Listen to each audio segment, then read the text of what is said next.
Hello, I'm Rudy Garza, President and CEO of IAEI. Today I have a very special guest on the show, so get ready for Rudy's Roundup.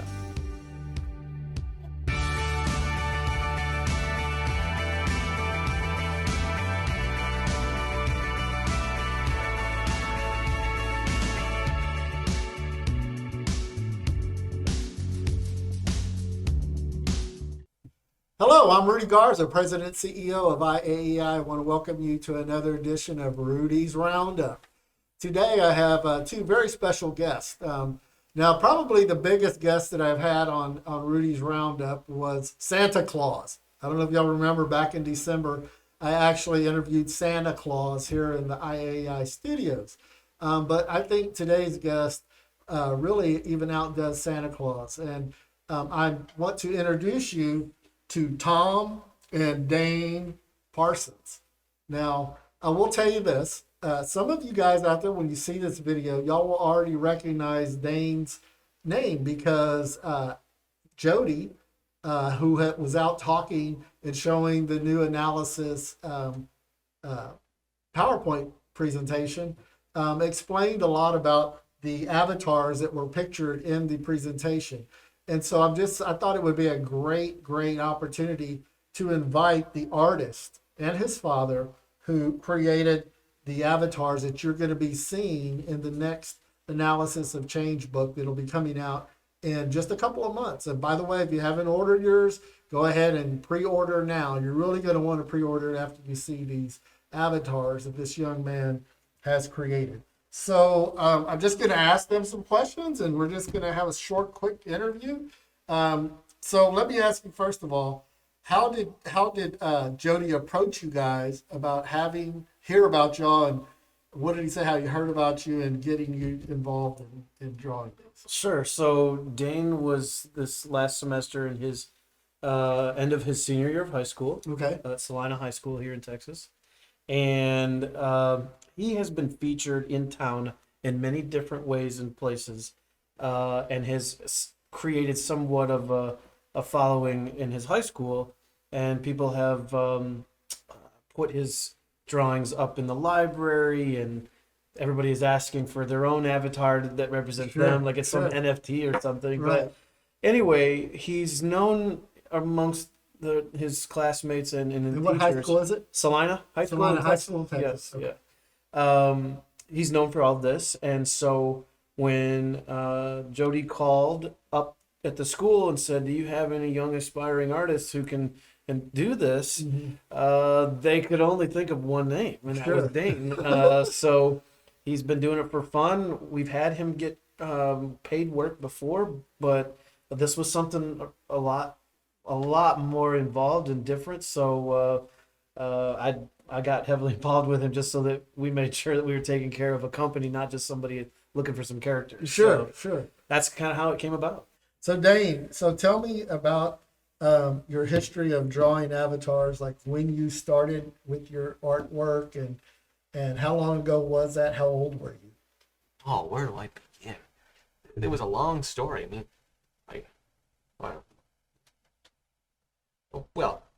when I moved to Prosper, my whole life changed. I've been drawing for a long time. Until I looked through a lot of films and TV shows, and they all gave me inspirations and brainwaves in my mind, and so I just kept on going. Oh, awesome. And so, what was there a time when? Now, these are computer generated images. Yes. So, what was the turning point where he was actually able to start doing this? Sure. Well, originally he was 3 years old when he started communicating via drawing because he couldn't talk yet. Right. But when Steve Jobs and his team invented the iPad, it really took off from there because all of the apps and features that he could use to help draw, when he then could communicate verbally, it just took off from there. And there were some days that he felt like school was an interruption of his ability to draw. Right. But it really took off, probably 10, 12 years ago. Okay. And so now you're seeing the results of him grinding out so many things for so many years until he can just whip something up really fast and, Sure. and fun and take direction and all of that. So Perfect. So you mentioned that there was a point in his life when he could not speak, and you want to talk about what that's all about? sure, he was diagnosed with autism at 3.5. He had kind of regressed from like an 18-month range to 3.5, and we finally got a diagnosis of autism. And his mother went deep into research on how to help him through it. Autism is something like getting hit by a bus, and you don't just overcome it. You spend your life in kind of rehabbing your whole brain the way autism works.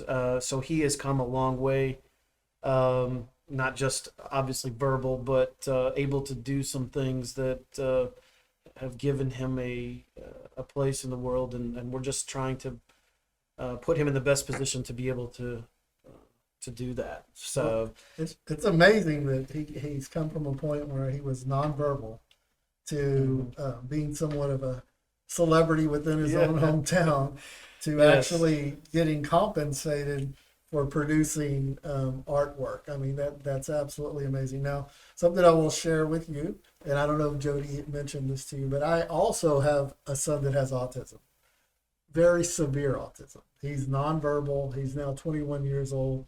He requires 24-hour supervision. He does not speak, but it's just amazing to me that and inspiring to see somebody that has autism that's able to do this. And it's great because, I mean, this is something that he's obviously going to be able to support himself with at some point. that's the plan. We're very, very thankful that, because not everybody gets to maneuver through autism in a way like he has, and so we're just trying to be good stewards of that blessing, Right. and have him, like you said, try to support himself. I mean, I think there's really some easy ways to support himself that have been on the horizon since he got discovered in 2020 by a bunch of Disney and Pixar people. Wow. I had his social media profile set to private, and I kept getting requests from studio heads and famous animators. Uh-huh. And I kept wondering, like, how in the world is this happening? Well, he had been on a cover of a local magazine Okay. that a technical recruiter for Disney got in her mailbox. Okay. So when she saw his cover art, she sent it to a bunch of people, and they got passed around. And all of a sudden, all these people start trying to follow him, and I just was like, I don't get it. But then I got a phone call from the magazine because the technical recruiter had Right. reached out to her saying, Trying to find him. saying they've made a video for him, Oh, wow. and we only want him to see it in private. You can't publish it, and but they wanted to give you this and say, we want you out here. Well, moving to LA was not one of those options. He's in high school. We have a Sure. family here. He's had Sure. 3 older sibling artists who were in high school too at the time. Okay. There just wasn't really a smooth path forward to that. Right. So his mom and I have decided for now we're just going to try to help him support himself with the Right. work where he's at. And since we're remote these days, in Yeah. most cases, he can kind of find his own way without that. It's not fame and fortune necessarily for him, but it is something that really floats his boat. I mean, he really likes to put his art out in the world, and so when people pay him to do so, he finds value in that. So I'm tickled pink for it. So. That's awesome. So how do you come up with the idea for a particular image? Let's take a look at this one right here. This Inspector Ivan. So how did you come up with the idea of what he should look like? Did you see it in your mind, or what happened? Well, I saw it in my mind, and it was hard to draw it, so I had to use paper to do the layout of him, and then draw on my iPad, so it'll be easy. Mm-hmm. And then, so all of these characters were you provided with, hey, we need an electrician, we need a woman, we need a lady with a hard hat, and then you come up with it in your head, and then you transfer that into an electronic format. Yeah. Yeah, for the most part, Jody would give us a a general description. Right. I mean, the fact that we don't have to go to the library for images Sure. these days, we can go to Google and start finding some. Right. All we were doing was taking pieces of things, and as a tastemaker kind of kid, Right. he knew how to find, okay, so this vest folds this way on this one, but I like the physique of this person. Sure. Let's try that. And he's able to immediately pick up on that. So, like, for instance, an African American woman, it was his idea to give her something like of her hair that is actually true to her Right. and So that's individualized to Jazzy her. Jennifer. Yeah. Now, names, we didn't wordsmith Yeah, those names. yeah, That was you that's guys. Jody's fault. Yeah, I got you. I got you. So, I see some of these that, like, you even came up with facial expressions that kind of fit the character. Like this guy here, this just-in-time Jeff, he looks like a kind of a muscular guy, and his facial expression is kind of tough, like a tough guy. So those are ideas that you came up with in your head, huh? Yeah. Okay, awesome. I think sometimes if you know what you're looking for, you can see him borrowing from kids' cartoons Right, or some of those animated expressions that maybe are stills of something from a show he liked Right. or whatever. And I think he mentioned that before, that he got inspiration from shows and cartoons Right. that when he could not do facial expressions, that was pivotal for him to Okay. be able to say excited but scared right. and be able to put that in a facial expression. So now when it's just somebody with a little bit of an attitude, like you said, Right. immediately he can put that subtlety in there and have it come out looking so cool. So like on engineering Beth here, that skirt's a little short. Was that your idea? I'm just teasing you. Now I do see not only did you come up with some people figures, you also came up with some other figures like the radium current twins. How did you come up with these? These are not people. These are just, I guess, like figures. Yeah. That was Go ahead and tell me how did you come up with this idea? Larry and Gary. This is Gary. He came up with that one Okay. first. yeah, which was the beta beta design, and then Uh-huh. before we doing into this guy, well, you see, I've seen one of those electric thingies where you touch them and they just do that purple thing, like it's Oh yeah, like yeah. a little like plug into your finger. Yeah, the electronic. Yeah, like when you're at the science center, static put your ball. hand on it Yeah, and all the yeah. current goes Okay. through. So, yeah, he gave him a mohawk of Right. lightning bolts. Honestly, this was my favorite of all the characters.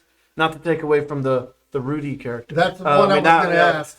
But this one in particular, the direction on saying an evil electric character.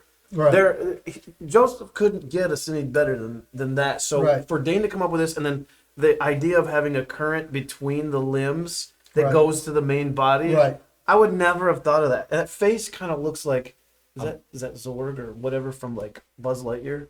What is that? Darth Vader. Darth Vader. Darth Okay, Vader. kind of a Darth Vader type look. So he takes it and spins it into Yeah, something that's different awesome. and original. But and then of course he came back and asked for something that was more like a lightning bolt, and so that's what Dane came up with. And like I said, I don't know how in the world he's doing this, because the instructions on this one were even less filling of information than those, and this is what he comes up with. So sometimes I like those challenged ones, Right. because then what he does is completely an amalgamation Right. of some thoughts in his head. Like, who would have thought to put lightning bolts as a mohawk Right, to right. make him evil? Sure.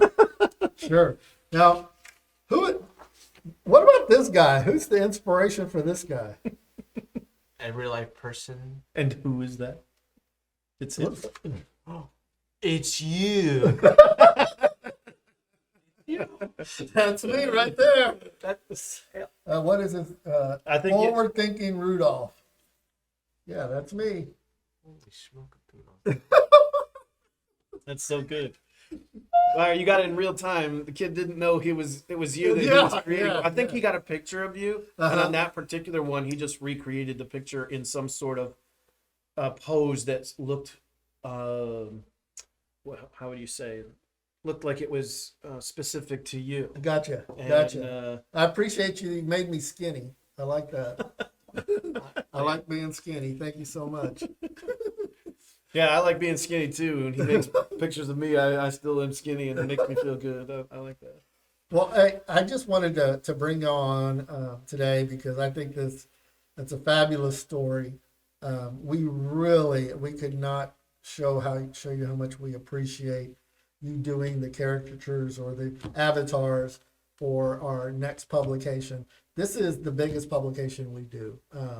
Our analysis of change book comes out every 3 years, and it's absorbed and purchased and read by electrical engineers, electricians, electrical inspectors, all types of electrical professionals. And it's just a pleasure to meet you and your dad. I think it's awesome. I think what you're doing is awesome. I know, I can tell you right now that you're going to have a great future as an animator. So what is your ultimate, do you have a goal of what you want to eventually do? Do you want to do movies? Do you want to continue to do print type of work? What's your dream? Oh well, it's funny you should ask. I it's hard. It's kind of complicated. Well, I'm thinking about making a TV show, an animated TV show, and I like to call it an effort of childhood proportions, since all my childhoods were an inspiration, and so were the other cartoons I've seen. Like, it'll make people feel like my childhood to me. Trust me, I've drawn a lot of characters on my own, and came up with a lot, I tell you, lots of stories and characters. Thanks to those other films that gave me inspiration. Trust me, it's going to be a huge arc out there. Yeah. So you want to come up with an animated television show, and you have the materials to do it. Yeah. He also has a older brother who just graduated with 2 degrees Okay. in TV, film, and graphic design. Okay. And currently, because we're still kind of tinkering with how this works, his brother is his project manager. So Okay. when a client, like the project he's working on right now for a pediatric therapist, Okay. trying to create videos for kids to not be so scared to go to a speech pathologist, and Gotcha. what's that about? Right. His brother has helped create both the script and the storyboard so that just the animation part that he's best at Right. can start coming real easy. And so we're actually tinkering with the idea of us kind of going together as far as a family business where I help bring in those kind of things, and he draws, and his older brother keeps him on task. Sure. and helps him with some of the manipulation of designs. Right. So it's working so far. Okay. They love each other, and of course I'm a big fan of both of those boys. Sure. So how does the big brother like working for the little brother? The little brother's his boss. I think that's probably part of why it's still in the tinkering phase. Oh, gotcha. But no, he's great. He's a master storyteller. Okay. His older brother, and so those parts where sometimes you can feel like the way he illustrates his thoughts is somewhat like a little bit out of tune. His brother can bring it right back into tune. He's a genius at it, and it's making it go a whole lot faster because Sure. these people want these videos 2 weeks ago. Right. And so Dane is, when he creates on his own timetable. So his Sure. brother has a way of being able to keep him on task and focused in and not overwhelmed with how he can't figure out this function or feature. And they can snap to it together. So far it's working out pretty good. That's amazing. Yeah. So do you have a website, and if you want to just tell us what it is, and then we'll show it on the screen. Sure. Okay. So currently we're still putting the portfolio together to build a really good website. But if anybody wanted to reach out to him for work or just follow him and his work as he goes along, LKD Studios on LinkedIn is Okay. his page. I do not have a profile for him Okay. specifically because he won't be communicating with it. Right. But I am his managing director. Sure. So anyone is welcome to follow me or follow that page and watch his work.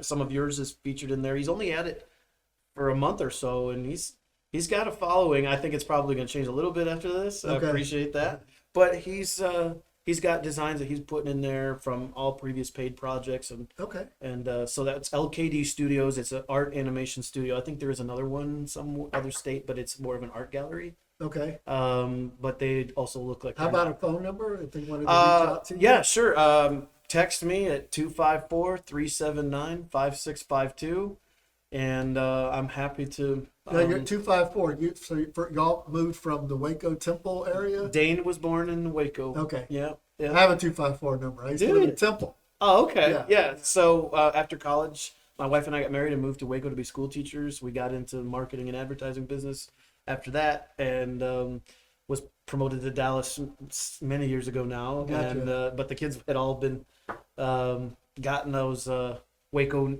roots and Waco phone numbers. There you go. So Yeah. I kept that number all along. But Interesting. yeah. So Dane, again, I want to thank both of y'all for coming on today, and I have to tell you, I brought my other son with me, Noah, who has seen and always been around his older brother who is severely autistic, and we've heard about autistic children like Dane who have special talents and gifts, but we've never met one, and I wanted him to actually, he met Dane earlier, so he can see that there are autistic children out there that aren't, I guess, as limited as his older brother, Right. my son. Right. But also, before you guys leave, I did see the extremely modest amount that you guys charged us, to create these. I was embarrassed that you charged us so little, Dane. So I wanted to give you a little bit of extra. So I got you a check for $1,000 here. He's put it towards his equipment for his. There you studio. go. So another $1,000 for you, made out to you. What do you say, Bob? And What do you say? Thanks. oh, you're welcome. You're welcome. And hopefully, in the future, if we have any other publications, or we may want to do some type of animation feature, because we do a lot of videos. We're going to be doing even more and more training videos, and we may need some animation for those. So we'd be happy to work with you if you don't get too big for us. Don't be. I don't want you to become Walt Disney or anything like that, and then we won't be able to afford you. Well, we'll grandfather you in. Okay. We like those who believed in us first, so There you go. we won't There you forget go. that. Well, perfect. Thank you so much Okay. for that. Well, that's it, folks. That's the end of this edition of Rudy's Roundup. Again, I'm Rudy Garza, the President CEO of IAEI. And until next time, be safe and be blessed.